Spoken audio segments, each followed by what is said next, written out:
The Retroid Pocket 4 and 4 Pro has been announced by Go Retroid, and we can expect them to start shipping in January of 2024.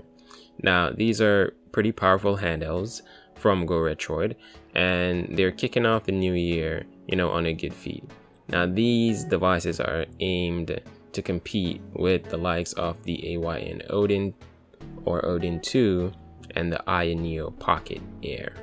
Now, the Pro model is very interesting because it's going to be very close in performance to the Aya Neo Pocket Air.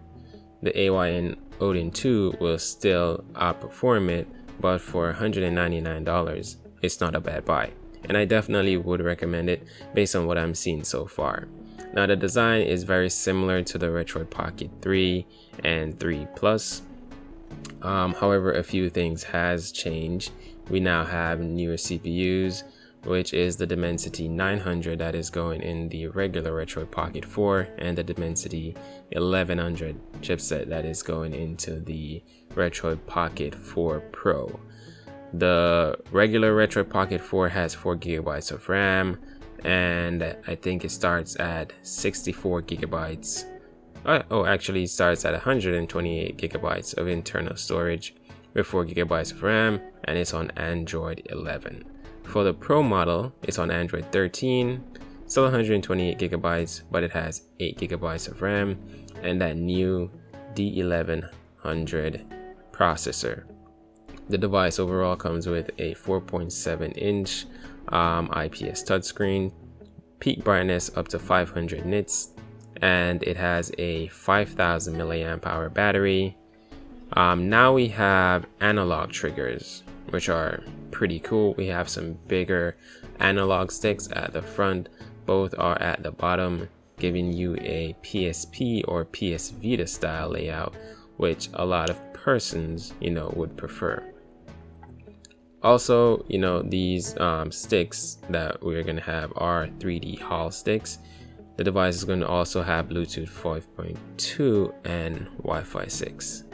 Go Retroid will be officially supporting this device for the years to come with official OTA updates that you can download and install on the device for better performance and newer features. One of my favorite aspects of any Go Retroid device is their software. They do have a very clean launcher, which is very similar to the likes of what you see on the Nintendo Switch. Now, personally, I don't think I'll be picking up this handheld because I already ordered a AYN Odin 2, and that's going to outperform this. But I think one of the biggest advantage that the Retroid Pocket has over the AYN Odin is its size. It's a much smaller handheld, but that makes it pocketable, and that's where the name comes from. I think this would be something that you can easily throw in your pocket, in your jeans pocket, go on the road, take it out, and play a few games while on the go. So if you're looking for a smaller, powerful, more pocketable handheld, this is definitely the one to look at. Now, if I was going to pick up any one of these, I would definitely go for the Pro model at $199. It's not a bad buy. It's pretty much what we paid for the AYN Odin a few years back when it just launched, but now we're getting better performance. The D1100 chipset that's in this handle is going to outperform the Snapdragon 845 by a long mile. So you'll be able to play PlayStation 2, GameCube, 3DS, and even a little bit of Switch emulation will be possible on this device.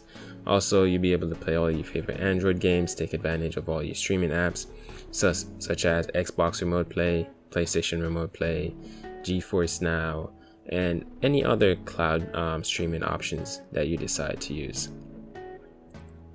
Apart from that, the device also has active cooling, so there's a fan inside to help keep everything nice and cool while you're playing for long sessions.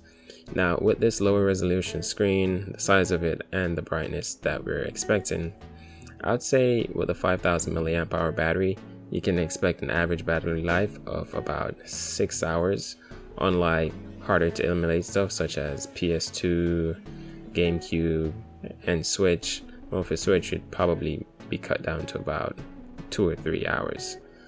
However, for native Android apps, you're looking at about 6 hours battery life with a 5000 mAh battery. For lighter to emulate stuff such as NES, SNES, stuff like PSP. Well, PSP is kind of on the higher end, but you're looking anywhere from maybe say 6 to 8 hours of battery life on this device. Now, if you have been a fan of Go Retroid and you have been waiting for something a bit more powerful from them, I'd say definitely go ahead and pick up the Retroid Pocket 4. Now, if you were going to order a Retroid Pocket 3 Plus, I'd say hold off, spend your money on getting the Retroid Pocket 4. It has a D900 processor, which is much faster than the T618 processor that you would get in the Retroid Pocket 3 Plus. It will be able to do GameCube, PS2.